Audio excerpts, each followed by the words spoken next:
Tatay Kapuso. Pahiram po ng 20 minutes ang inyong hapon na Kapuso Boy. And welcome to Fast Please welcome Allen Ansay and Sofia Pablo!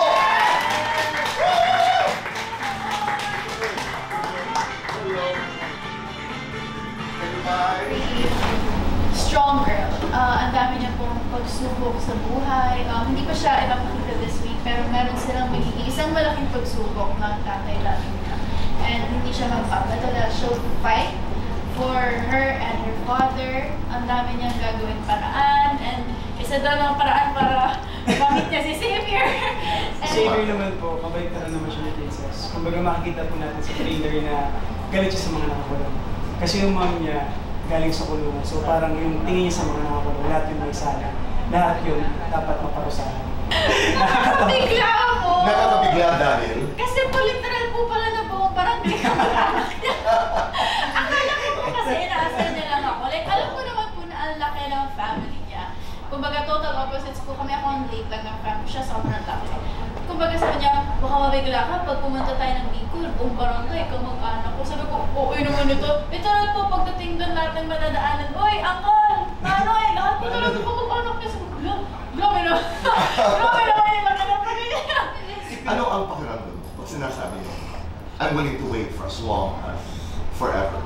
Siyempre po, kilig-kilig. Alam niyo po yung feeling, iba kasi yung feeling kapag alam mo na aantayin ka. Hindi yung, kasi di ba po yung generation namin, ayaw mo naman, tagal mo yung hanap mo ng iba. Ganun po. So ako, I feel very blessed na ganun si Allen. Like, hindi siya yung ayaw mo, hindi ko pwede.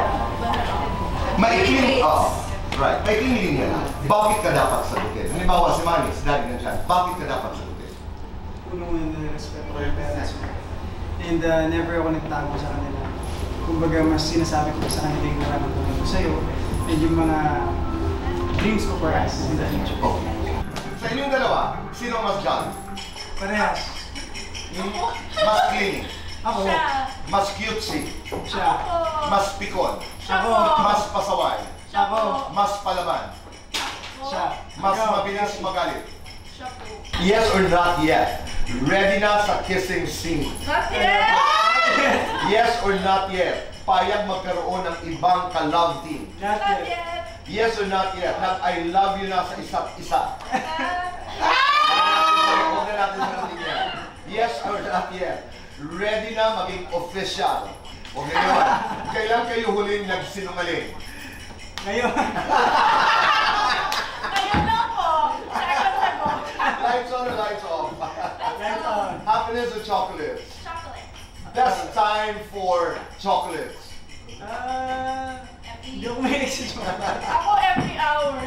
Okay, complete this sentence.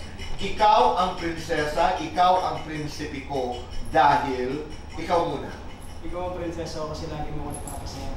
Oy! Wow! Yun dapat sagot ko eh! Sorry, dapat iba. Ikaw ang prinsipe ko dahil you make me feel safe. Oh!